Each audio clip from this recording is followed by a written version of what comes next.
Hey, what's going on, everyone? Welcome back to the Glassman's world. Bear with me for a moment while I adjust the camera here. That way we can make sure that you get a good, nice view of what's going on here in the studio. All right, that should be pretty good. That way you guys can see what's going on here. Light up the torch and let's get ready here. All right, so welcome back, guys. It's been a minute. I haven't really been going live too often lately, and in the recent lives that I've done, they've just been just a few and far between. So I do apologize for that. I've had a lot of stuff going on in my life recently, some losses and some things, and life changes, and a lot of stuff to just be handling, and just personal matters and things like that, finances, getting work, getting back to work on my side jobs, my side hustles with doing yard work and house cleaning and detailing cars and all that stuff with Norwex. So yeah, so now, well, today we're gonna talk about our 5-year anniversary, surviving coronavirus. So it's been a while that we've been in this whole entire situation. I think it's pretty crazy that we've been in this for 5 years now. And I was like looking back, and when I was actually writing this out, I was thinking that it was actually 4 years ago. And then I realized, no, we're actually 5 years in. And yeah, it's been a long time that we've had to deal with all this stuff. So I just wanted to kind of talk about things that I remembered and stuff like that. So 5 years ago was the time, um, basically tomorrow, Wednesday. Also, I thought that today was already Wednesday. So I apologize for that if I wrote in the description. But it will be 5 years tomorrow, Wednesday. So we have several videos that I put out since then.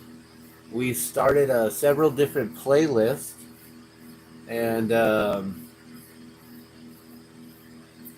gosh, there's so many things that have happened in 5 years. Like I started to talk about it on day 2, so we can go over to my playlist, Surviving Coronavirus ABQ, and you can see that 5 years ago there was the video of me making the ginger compresses. And then the ginger compresses, this right here, then the ginger compresses, we didn't realize why we were needing that, but then I realized that I uploaded this video on November 7th. So right after October, right after Halloween, which made me remember, okay, well, what happened during that time? So I've got several videos, and then this one here is Surviving Coronavirus in Albuquerque Day 2.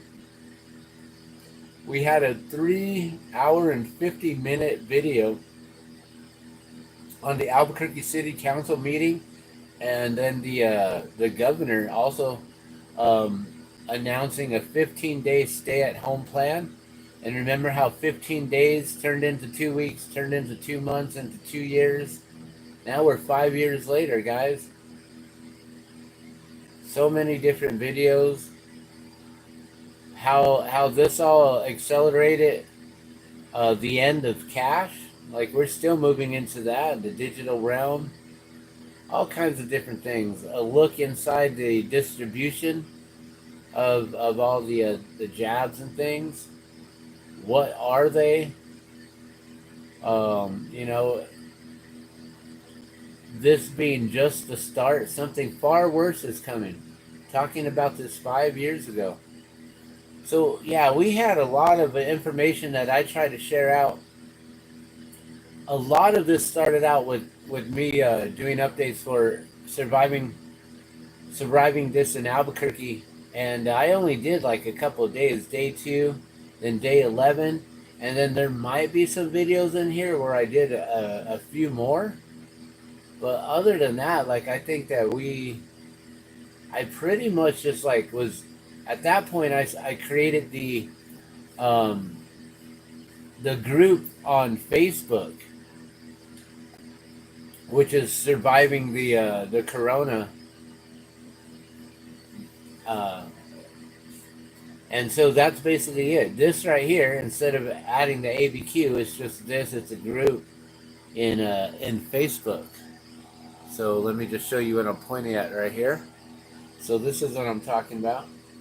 That way I don't say it or anything. But yeah, so let's just get started here. Let's talk about what happened and what I remember, starting with that video on Back to Nature and making ginger compresses. I don't know if you guys ever made ginger compresses before,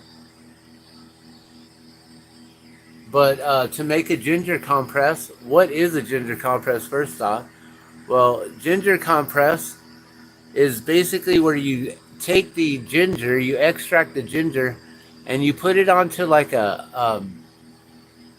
some sort of a way to administer it onto your body.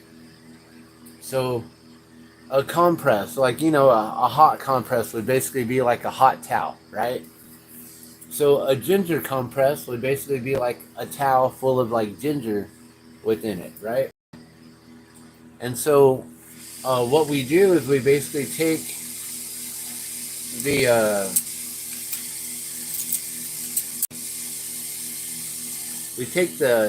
ginger, fresh ginger, you cut it up, you grate it actually into small little pieces. So you take your grater, if you have one of those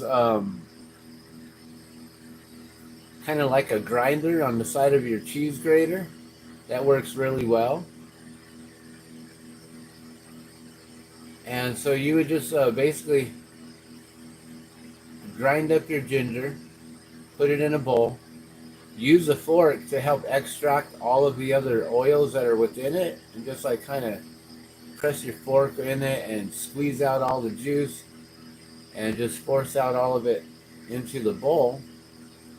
And then there's ways on how to administer it. You can put the ginger directly on to your chest at that point, but then you're supposed to keep it on for hours. So you want to be able to adhere it to your body in some way. So you could use like gauze, medical gauze. You could use simply just toilet paper. A paper towel would work a little bit better, where you would just put, fold up a little paper towel into a square, like a little 4x4, 6x6 inch square. Put all of the ginger onto that towel, the paper towel or whatever it is, even if it's a washcloth. And then you put that on your chest, and you want to be able to adhere it to your chest. So if you have medical tape, then that's one of the best ways, using medical gauze and medical tape and making the ginger compress. You want to put it on your chest. Adults could keep it on overnight. Young children, you just want to have it on for like 2 to 3 hours. And you also want to test it. You want to make sure it's not going to give any sort of skin reaction right away. So of course, you want to check your child before you just place it on there for too long. If it doesn't have any effect right away, then you can leave it on for an hour or 2 or 3. And for adults, you can basically sleep with it overnight on your chest. Sometimes the tape may give out, and if the tape gives out, you may wake up to a bunch of ginger pieces in your bed, and that's like the worst thing that's going to happen, right? Well, I guess the worst thing is that you're going to be allergic to ginger, and you won't be able to put it on your skin, and you won't be able to use this method. for being able to help yourself, to heal yourself.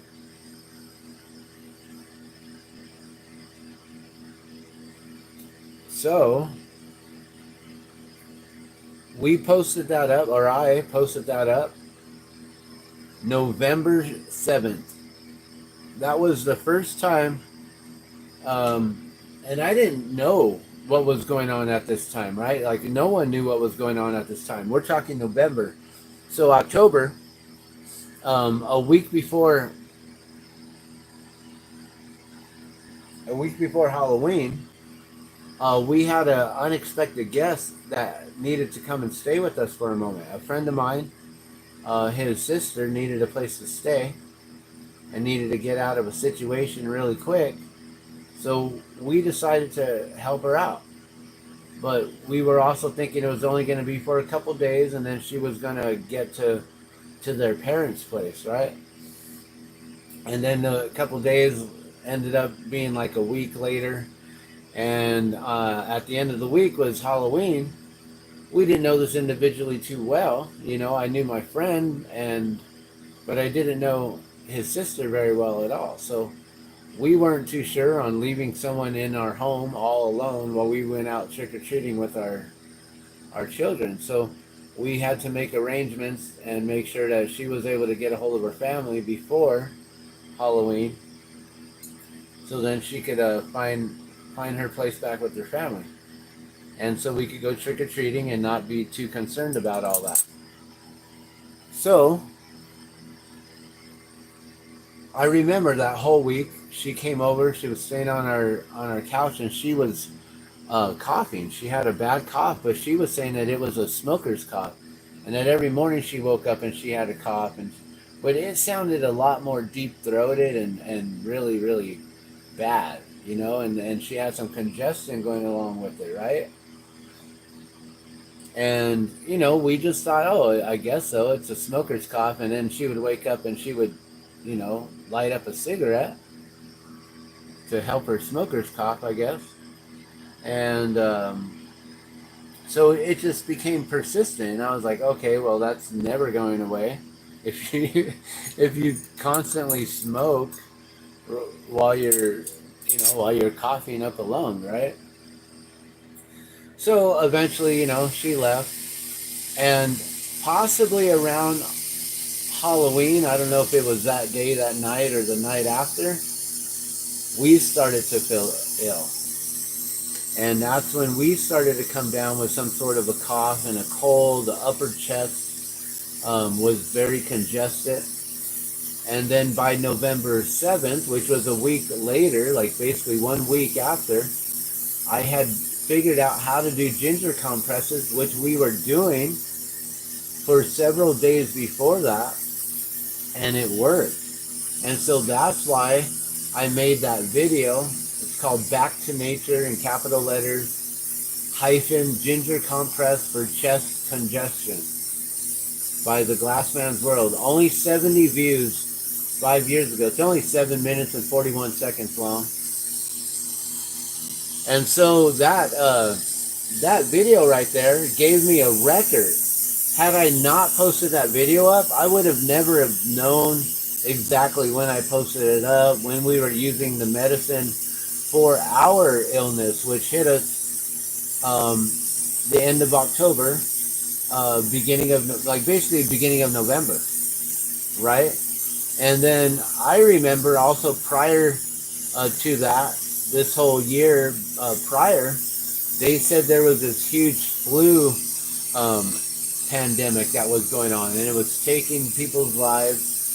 And there was also something called popcorn lung disease that they were talking about, which was connected to the e-cigs. And they were blaming e-cigs coming from China that weren't regulated, that were causing this mysterious popcorn lung disease, which was taking people out. And so I remember that specifically because, you know, I worked with the whole e-cig industry and making the very first glass drip tips for e-cigs and stuff back in 2010. So I followed along with some of those stories to see what was going on with that. Like, wait a minute, what is happening with that? Is this true or what? So before we got sick in November, I was already following the popcorn lung disease mysterious story and situation, which eventually just disappeared, went away all on its own. As soon as they started to blame all these flu illnesses and the reason why people were getting taken out was because in around December 26th, if I'm not mistaken, they found something in Wuhan, China, right? And then they started to blame it over there and pointing the fingers over there about some sort of a wet, like, what do they call it, where they have all the food available? A wet market? Is that what it was called? And basically they were saying that somehow a bat got tainted, or maybe a pangolin got tainted, and something happened. And I remember I even made a video that was making fun of it, like, oh no, so you got this pangolin that comes running up to you, right, and it bites you on your ankle. At the same time, a bat comes and bites you on your head. You get attacked at the same time, and then that's how you get mixed. And so, yeah, we were, following this whole story and everything since then. And then I remember a few months later, I believe this happened 5 years ago in March, because we were getting ready for the whole World Water Day, March 22nd, which is coming up here really soon. And which is actually a UN, United Nations holiday.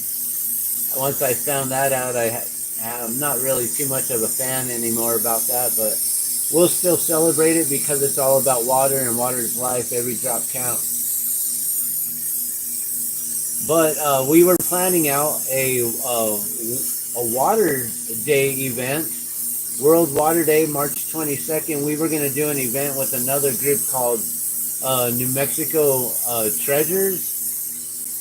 And what they do is they basically go around New Mexico and they hide silver dollars and money and gift cards and T-shirts and all kinds of cool merch and things from different sponsors and different individuals. But the silver coins was what really like caught my attention, and what I really thought was cool, because then you're going out basically like on a little mini treasure hunt, right? Looking for a little small silver coin.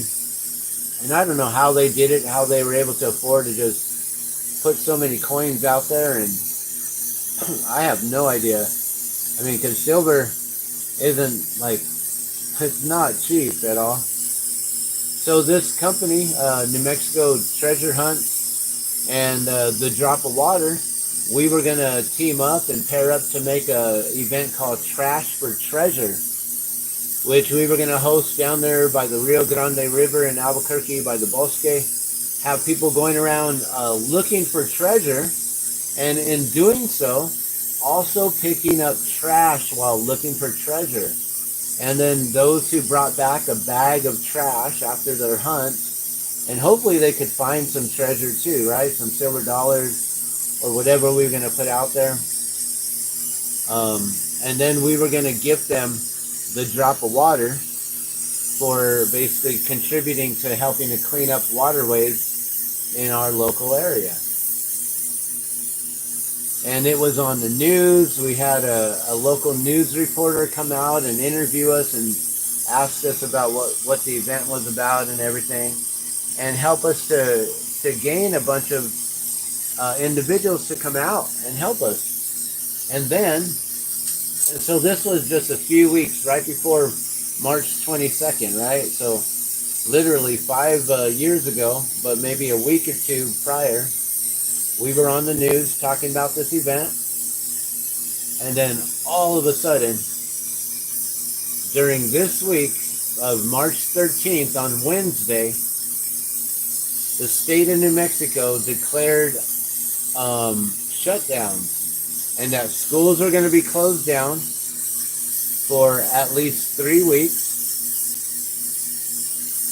and all kinds of places were going to be shut down. And then they started like figuring out other things, like all the other different mandates, like the 6 feet apart thing, and the whole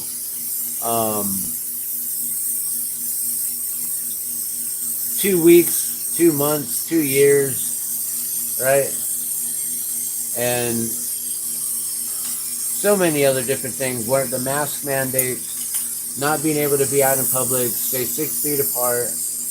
You can't go visit your grandparents and other family members who may be ill, who may possibly be passing at that time. You weren't supposed to go visit them because, you know, like if they didn't have it, you might be bringing it to them. Like all these crazy things that they were talking about. And so I remember on that Wednesday, March 13th, that week, you know, we were preparing for the World Water Day event to come up a weekend or so after that. But that following weekend, I was going to be working at an event at Tingley Coliseum at the Expo, New Mexico, where our state fair is held. And at Tingley Coliseum, we have a lot of different events that take place there, a lot of different concerts and different things. And the event that was going on that weekend was the Monster Jam, which is actually happening this weekend. So everything is lining up perfectly to talk about this video here, or talk about things in this video, for this video. And so 5 years ago, this weekend, Monster Jam was happening, which is still taking place now. And they had to cancel. So people had pre-sale tickets already that I believe got refunded. That year, I was going to work Friday, Saturday, Sunday, or we normally do one event on Friday night, the opening night. Then Saturday, there's 2 events. And then Sunday, there's an afternoon event, and it's just one event. So there's usually 4 events, where I usually make anywhere from $100 to $150, $180 per session. And I would be one of the individuals who would run up and down through the stands selling you snow cones in the monster truck collector cups. The ones with the tires or the gears, or maybe you got the ones with the light up eyes on them and stuff, like the Gravedigger trucks, or I don't know which other ones had the light up eyes or not. But yeah, we were selling those snow cones for $20, and I would make $1 off of each one. And the company would make so much money. They made a lot of money, because I'm just thinking, okay, they hired about 15 to 20 of us, and some of the best of us brought in easily, like I'm saying, 100 to like 150, 180. So I sold that many personally. I made $1 off of each one. So I sold 100 to 180. I think 180 was my best time ever. Oh, these are actually cool. I'm gonna just move those off the table there. And so yeah, we were prepared to make good money, you know, $500, $600 for the weekend, and that whole event got canceled. So my money paradigm right away got affected on that weekend. As soon as they did the shutdowns, I got affected easily by, you know, $1,000 right there. $500 easy, $600. At minimum 400.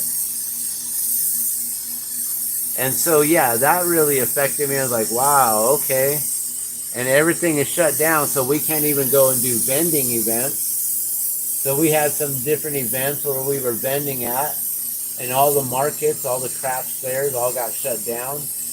Farmers markets, all those kind of things, all got shut down. And it was crazy. I remember walking over to the, on the video here, surviving the coronavirus In Albuquerque day 2, that video, I went over to the Expo New Mexico and was just talking about it right there on Central, Route 66. And as you can see, I believe that was on a Thursday. There were hardly any cars driving up and down Central. There's like hardly any traffic going by. And then I was showing how the flea market, which is the America's largest flea market along Route 66. I just realized that by watching this video again. There's a sign there that states that we are the largest flea market along all of Route 66, apparently.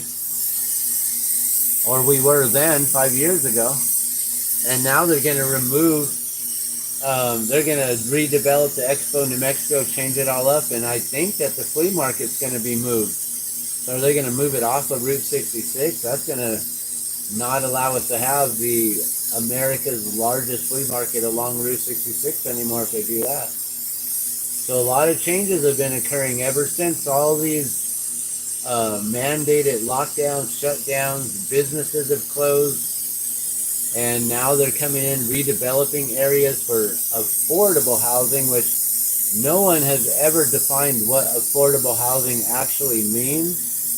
Affordable to some may not be affordable to others. So when they say affordable, it's a generic term that I don't know what's happening, but people are making money through redevelopment contracts and things like that, through through construction. Construction is a huge money maker. And so I remember that we got those orders to close down everything. We had to be careful going shopping. They started like not allowing people to go at certain times and allowing others to go at certain times. And it became really interesting at that time. We had these new orders to follow in this new world. So if you're following me, I believe that this is what set off the NWO and what we're now currently living in, with all these new orders, new rules, new mandates to follow in the new world. Ever since 5 years ago, we've officially made it. We've reached it. We're here. We've successfully all survived. If you're not watching this, you're maybe one of those who didn't survive. There's a lot of my family members who were taken from different possibilities.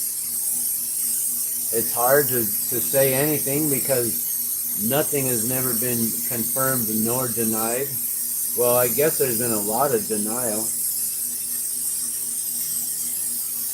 A lot of individuals going through congressional hearings and stuff. But, I think what was interesting was during these times when events shut down and stuff, people became pretty creative, trying to figure out, okay, well, how are we going to have live music still if we can't have crowds of more than 50?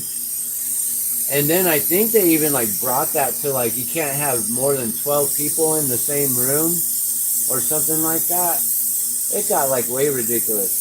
So then they had venues that started to stream live. So I have a playlist, I believe, with the events that were going on during this time in Albuquerque. And I even did a couple of my own live streams where we were watching some of them and enjoying a live show online through live stream. A lot of other people who are entrepreneurs and things, they also figured out how to, instead of going out vending and stuff, to do online vending. to do online marketing, posting up pictures and images and with descriptions and prices, letting people know what's available, what's been sold, that kind of stuff. So a lot of creativity came out of this on how to survive through it all and get through it, you know. And I came out with the Facebook group, which was surviving the C virus, and then other groups that we were a part of, creating all these different playlists. This is one of many playlists, surviving the Corona v. ABQ. This is just one of many playlists that features all this information. So many different playlists have been created for this.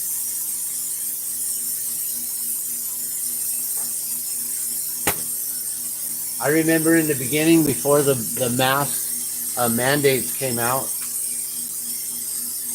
or no, when the mask mandates came out, we had to start wearing masks, and everyone was just putting on bandanas. I remember going to the dollar store and buying like as many bandanas as possible, because we figured out with the Norwex window cloth being one of the most tightest knitted Norwex cloths that they had come out with, we figured, and also being that it was embedded with silver, or is embedded with silver, that it would help to remove any sort of issues, and being able to breathe through that created a better protection than just using a bandana.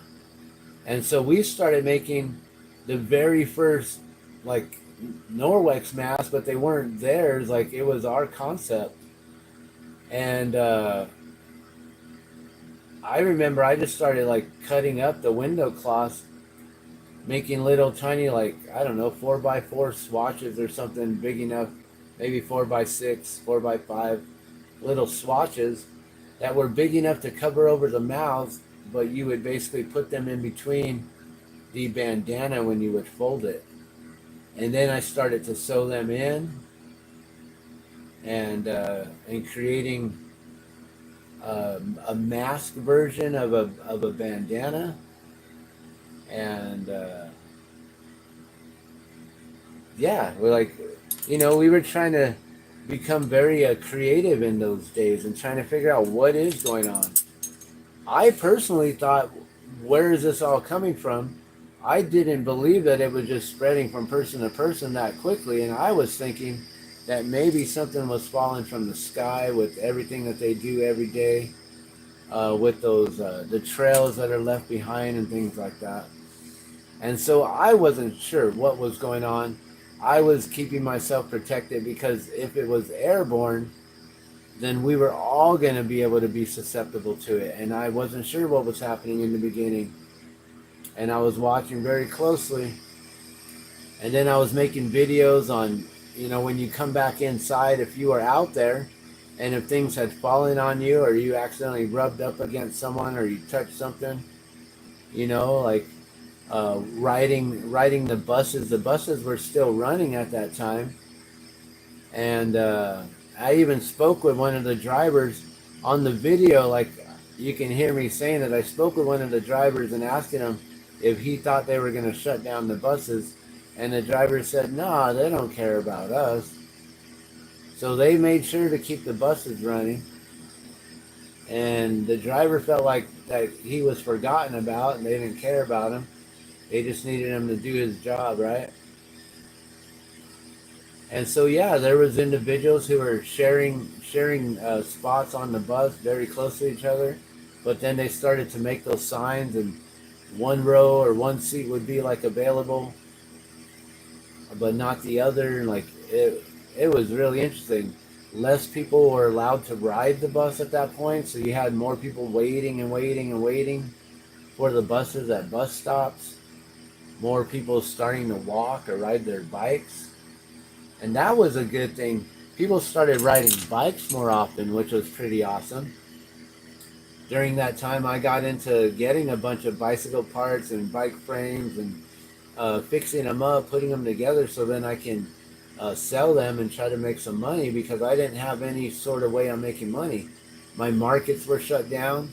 My events that I made money for, like at the Monster Jam, was shut down. I lost hundreds of dollars within that first weekend. And yeah, some of us, our paradigm was affected right away. I simply just kept my faith and just knew that we were going to be okay. Situation was going to be all right. We just had to get through it and figure out how to.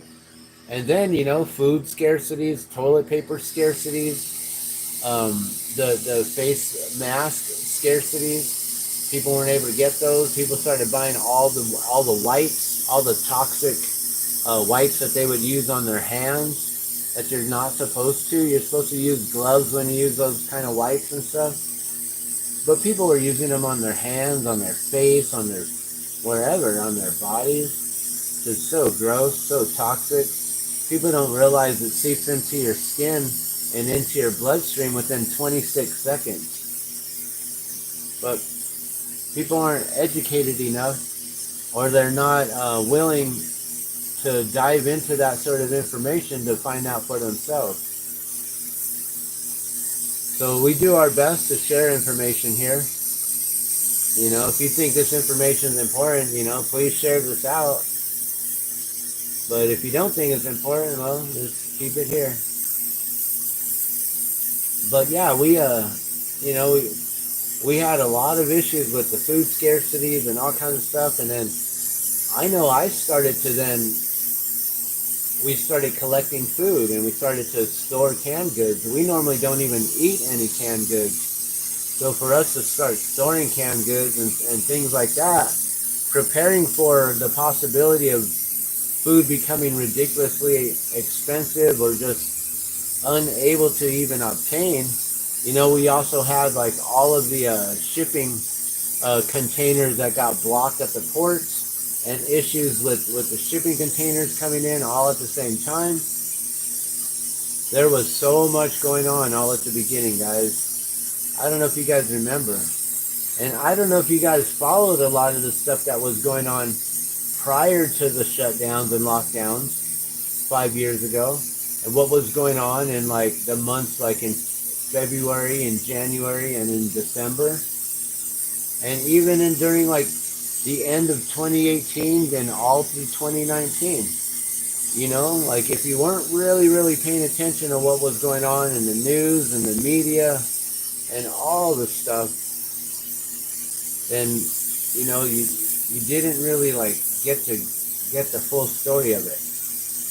I remember there was reports of things coming out from Wuhan that was scary videos, you know, of directors from the morgue who were talking about situations that they couldn't keep up with, and how their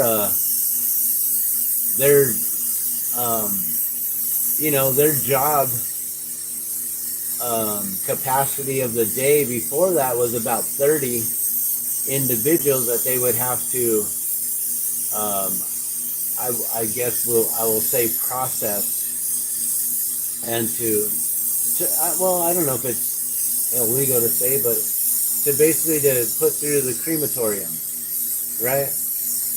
And then they said that within days of this in December, that they were working 24/7, hardly like an hour sleep or lunch, like lunch and sleep, that they were getting an hour. They were working around the clock. They couldn't keep up with the demand and the workload. And this guy was like talking to someone, I don't know who it was, a general or some, I don't know, I don't remember specifically. But there were stories that were just so horrific and gruesome, I'm not even going to repeat them here. But I remember of a hospital that got built within 2 weeks. And it's like, no, that's not even possible. And then we found out later on, well, yeah, they built it all up real quickly because the inside of it had had a crematory going on. But the outside of it looked like they were just intaking patients in a new hospital. But some who went in never went out. And I remember these stories that were going on long back before it was announced. And we were following a lot of this going on. We heard about something happening at a base where some things were leaked. And several individuals were being chased, and one of them, as he got caught and apprehended, he dropped the vial, and that was potentially where one of the outbreaks first occurred. And then those individuals who did get away, they tracked them on an airplane to Texas, to California, and then from there they didn't know where they went to. I think they were then trying to say they made it all the way to China. But these are just things that I'm remembering in my own memory. And a lot of that stuff all got wiped away because then we went through some of the worst times of online censorship that we've ever had to endure ever since the internet's been up. You know, long ago, there was no filter, and you could pretty much find anything and everything here. And then that kind of stuff sort of went to a different place, and like somewhere like called like the dark web or the deep web or somewhere else. I'd never go there. I've never been there, so I don't know what is over there. I've just heard about it, and I've seen posts of people claiming that certain information and things come from there. And yeah, we had some of the worst censorship ever on all the different social media platforms. We weren't able to socialize with each other freely. We had our freedom of speech taken from us. And yes, I understand that these social media platforms work on a global platform, and not everyone, not every country has the freedom of speech or the United States Constitution. So that's where we've started to become globalized through online rules and regulations. And now we basically are following rules and regulations coming through some sort of a commissioner based, some sort of policy makers, right? These are going to be known as the New World governments. These are the ones who tell us what to do, who've been mandating all this stuff for the last few years, and we've simply been getting indoctrinated into following these, you know, just go along with it, just follow the rules, do what you say, right? Do as they say. Don't question anything. If you do, you'll be censored.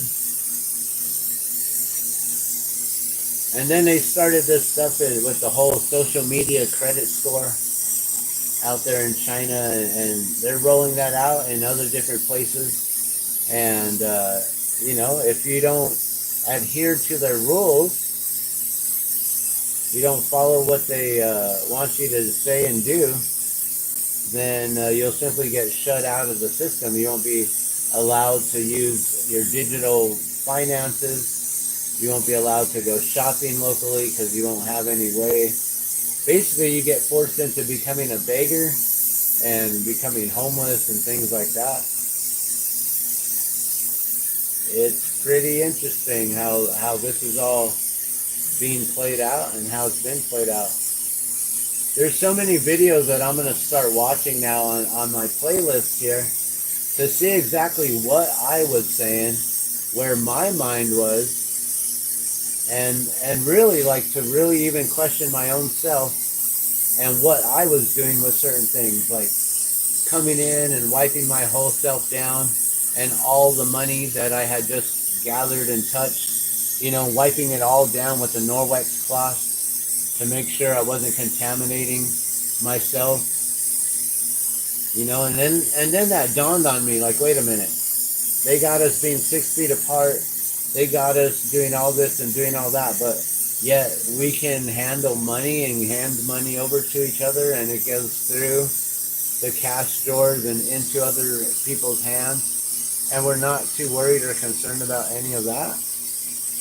That's when I knew that this wasn't really as contagious as they were trying to have us believe.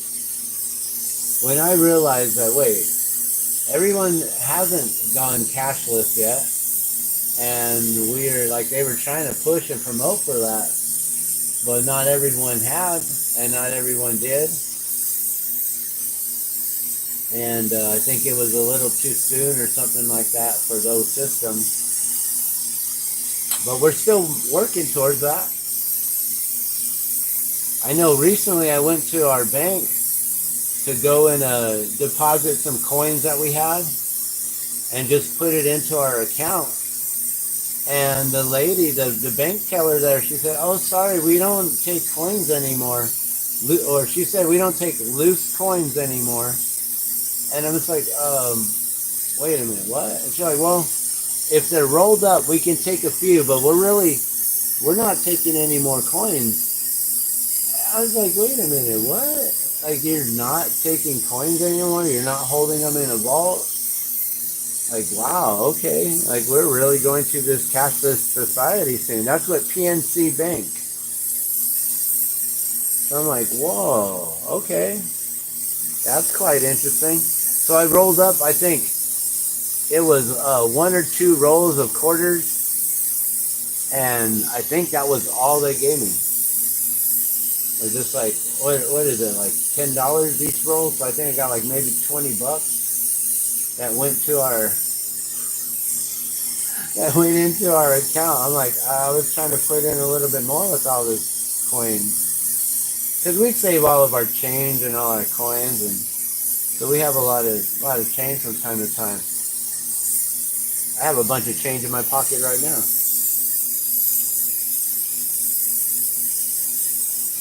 Change is good.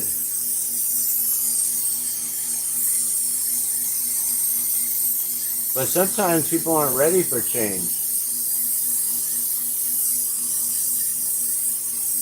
And true change can only happen when you're put into an uncomfortable situation and you're no longer content about it. But if you stay content about a situation, and even though you're a little bit uncomfortable with it, you may still just go along with it. So true change doesn't occur until you're completely uncomfortable and not content anymore. So right now, people are content with all of this. People are happy that they're still here, number one. They're happy that some of their family members and friends have also survived all of this for the last few years. They're happy they still have their job that they can go to. Some are happy that they have their homes that they can continue to go to, you know. And then there's others who have like felt the effect of high rising rent costs. The increase of rent, you know, it's gone up $200 on us, and we've had to just figure out how to afford it. How do we bring in $200 more? How do we do that? How do we change our paradigm and make it happen, you know? And not everyone was allowed and able to do that comfortably because they were already married into a system where they have one boss, and that boss takes all their time but doesn't pay them well for all their time. So they're not allowed, they don't have the time, they can't afford the time, or they can't afford a second job, a third job, secondary income, or different streams of income. They can't even figure out what their next day is going to be because all they know is they got to wake up early and get back to work. So a lot of people who are stuck within that system don't really have the flexibility of being able to just simply figure out, okay, how are we going to come up with an extra 200? Very soon it's going to be, how are we going to come up with an extra 2,000? It really is going to be like that, guys. We're going to get to a point where with the Great Depression, the dollar is going to lose its value, gold's going to continue to rise, as well as silver, and we now have Bitcoin and digital currency along those lines too, which a lot of people don't believe in still. But all I know is I was told back in 2012 to drop only $100 on a coin that didn't exist. And I was like, what do you even mean? I don't know what you're talking about. I can't afford $100 for something that I don't even know what it is. And it's a coin it's a coin? It's a digital coin though, so it's not tangible. I can't hold it. Like, I don't understand how this works. And I was told to get as many as you can. Get them now while the taking's hot. I had the opportunity, guys. And guess what? Instead, I drank it all away. I made sure that I was able to afford to go to the bar. I was able to afford to do whatever else that I needed to do during those times. Pay my rent, pay whatever bills. I didn't think about, oh, maybe I should come up with an extra few $100 here, there, this and that for this random coin that recently came up, you know? And then, you know, moving forward now, that $100 coin recently became worth $100,000. So had I just purchased one, I'd be sitting pretty good right now compared to how I'm sitting. Had I listened to these individuals back then, things maybe would have been a little bit different. But I still understand how this all works, and if you don't have it off of the internet or the web or online or wherever it's at in the digital realm, if you haven't moved it over to your own wallet, your own digital hard wallet, then all they have to do, and one of the main players has been Mr. Gates himself, right? The gates of hell. And so all they have to do is hit the switch, right? Turn it all off, and then no one has access to any of it. And then at that point, even if you do have access to your own digital this or digital that, your hard wallets or your digital wallets or whatever it is, right? Where are you going to be able to use it if they shut the whole system down? And then what happens at that point? Like, are individuals who are privy to the knowledge going to then start pulling out real quickly and the whole system collapses under those who are like trying to still get in? And then everyone goes to the gold and silver as usual. But now they're also investing into like the copper, the nickel, the titanium, the palladium, the platinum, all kinds of stuff, even the aluminum. There's a lot going on these days, guys.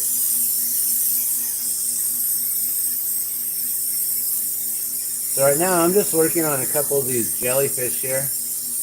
And I just wanted to talk to you guys a little bit about what's been going on. I'm probably going to let you guys go here.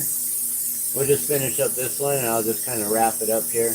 I'll make sure we haven't had any kind of comments. I haven't even bothered to look at the comments because I've been busy working here. So let me get over to my channel and see if we have anyone commenting here now. If there's even anyone watching. And if you are, mute that real quick. Oh, I see Madame Star has been here. Hello. Hello, Dan. Good to see you. Congrats on your new vehicle. Many blessings to you and your family this year. Thank you so much, Madame Star. I really appreciate it. That is huge news. That's one thing that I've been working on recently, and I haven't been able to really focus on like going live and doing things. So I've just been focused on making life happen and getting things done.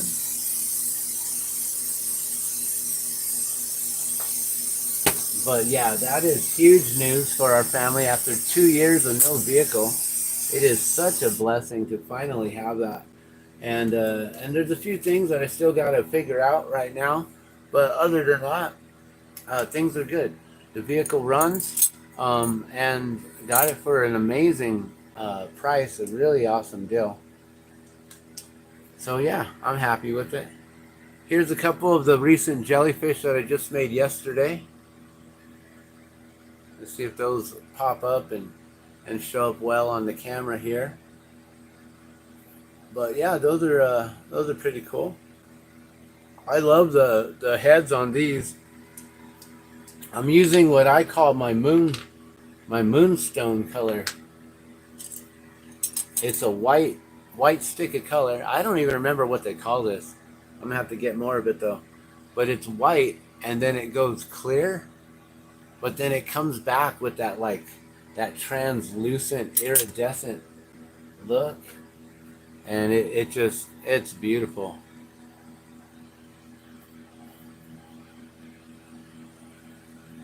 Can I get more light in here?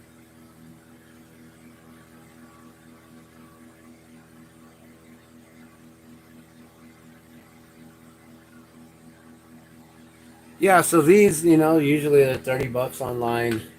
I actually haven't had time to work on my website in a while, but hopefully very soon we'll get that going again. I'm sorry that my link hasn't been up and just takes you to nothing. So I apologize for that. We will get the website up and going. That way you guys can order instead of just those who are local. And hopefully very soon that'll work. But yeah, let's finish off this 5-year anniversary video. It's been a long drawn out few years. A lot of stuff has occurred. A lot of circles have been broken. A lot of links in the community have been broken. A lot of people's connections have been severed, and it's sad. It is extremely sad to know that so many people just basically turned their backs on people that they once loved, cared about, that they respected. They respected the things that they said. A lot of individuals who unfriended me, they stopped respecting me because I wasn't going along with the narrative. Because I was always questioning everything. Like I said, once I realized that the money was still being exchanged and we weren't concerned about that and how we were going to pass on illness and sickness to each other, but we were still having to mask up and be 6 feet apart. And then learning how our heart chakras, they work in a way to where our vibration signature hones out to 6 feet away. So if we're 6 feet apart or more, it doesn't allow us to connect our chakras and our energy fields in that way. That we've been disconnected, wholeheartedly disconnected in that way. It's pretty wild to think of what they did to us. And a lot of individuals simply went along with it. I thought a lot of the rules were dumb, but I was very concerned about what was going on at the beginning. I know that I masked up. I was making our own mask with the Norwex mask until Norwex came out with their own commercial line of Norwex masks. And we started to sell those as best we could, but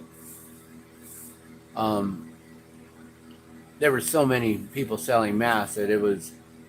And also, as soon as we'd get the link to get ours, they would sell out. So if we didn't have the orders in the pre-orders, then people lost their opportunity. And we had to wait like another few months and then another few months. And it was crazy. But selling the Norwex cloths, the cleaning cloths, and getting people away from the toxic chemical wipes, all the Clorox wipes and the Ajax wipes, whatever you guys were using, all those toxic wipes that you guys are using, they're only meant for like cleaning the surfaces of like bathrooms, floors, sinks, countertops, and you're supposed to wear gloves. On the back of it, it says to use gloves when using those wipes, but people are actually using the wipes to wipe their hands to disinfect, and they're like, no, that's not right. But people don't know these things. People don't know about toxicity and how it works and PFAs and all of the forever chemicals that are in so many different products, and all the aluminum, all the mercury that's within so many different things that they're trying to jab us or put into our deodorant or even into our foods There's so much stuff that we have to look out for in so many different directions that we always got to be watching our backs and making sure that we're protecting ourselves and keeping ourselves protected from these things. Always looking around, always questioning, and never just taking it with a grain of salt, you know? So it's been an interesting 5 years. It's been interesting to see who our true friends are, and those who stay true are like, you know, they're blood family to me. They're my god brothers and my god sisters, and those are the individuals that, you know, they stayed true throughout it all. And even if they did one thing in their way and I did one thing in my way, we were still able to stay in communication and in connection without like creating so many rifts and just a whole entire disconnection. Like those also, I strongly value those relationships and those friendships right now, you know, because everyone had wrongful information. Everyone was told that it was safe and effective when it was neither. And now people can go back, and those who administer them, they now can be individually sued for administering something because they told you that it was safe and effective when you asked. I'm pretty sure everyone asked if it was safe and effective, or how safe and effective was it. We didn't get the full patient disclosure agreement. We didn't get the whole story of it. And so, you know, that's false advertisement. And that can be held up in court, in the court of law. So all these individuals who told you that it was safe and effective, they essentially sold you on false advertisement.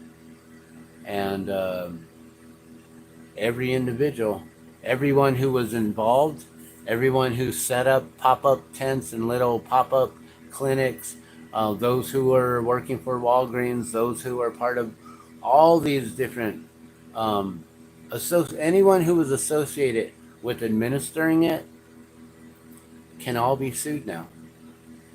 And everyone says, well, the manufacturing companies, they all have, they've all won indemnity from the Supreme Court, right? And that they can never be sued. But that's not true. It's just they cannot be sued by individuals through individual lawsuits and through individual harm suits. But they can be sued on a conglomerate where basically you can have those mass lawsuits and everyone gets on board of it, and then you can get these products basically recalled and removed.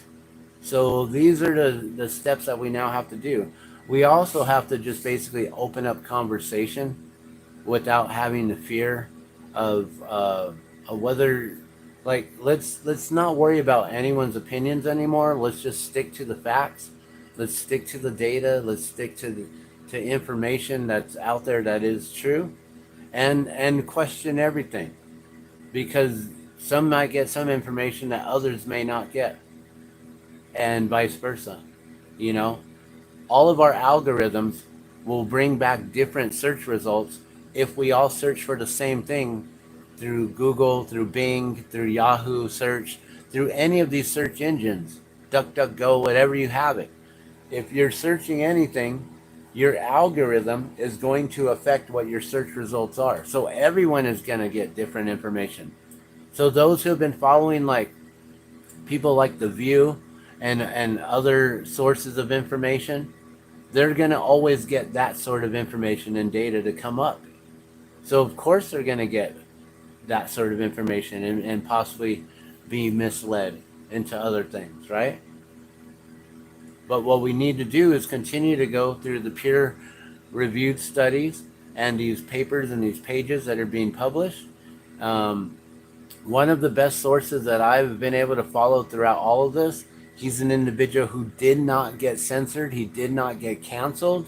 He did not get his channel removed because he simply just was reading the information and the stats and the data without adding opinion to it. And that's Dr. John Campbell. He talks about a lot of different information and how a lot of it's connected, and he gives you it as it is. That he gives it to you like it is, and that's what I love about it. So let's just stick to that sort of information where we're just sticking to the stats, the information, and the data, and let's open up these conversations so then we can move forward into trying to figure out what sort of treatments we can help, what treatments will help those who are in need right now, and myself included, because we didn't bring it up, but the spike protein shedding is real and it's rampant and it is affecting us all, and we all need to go through detox and parasite cleanses and basically getting back to nature and feeding ourselves a more alkaline diet and more acidic diet. All right, well, I'm gonna let you guys all go with that, and you guys just remember, food is thy medicine. Do your best to always eat healthy. Remember, we've all been given a God-given immune system, and if it's not working properly, that's maybe just because we've been tainted in the past in our lives, and maybe there's certain things that we can do to help repair or fix those, and possibly it may not be reversible either at some point. So, but we can at least do the best we can with giving our body the better foods now if we hadn't before. So, like I said, change is good, but you got to get to that point where you become so uncomfortable with certain situations that you stop being content with them and you allow true change to occur. All right. What do you guys remember looking back 5 years ago? How was your week? How was your day when you first heard the lockdowns were starting in your state, in your town, in your city? How did you react when you found out you were losing money through work, through jobs? Were you an essential worker or not? Did you lose your job? Did you get fired because you didn't follow through with what they were asking everyone else to do? Were you one to try to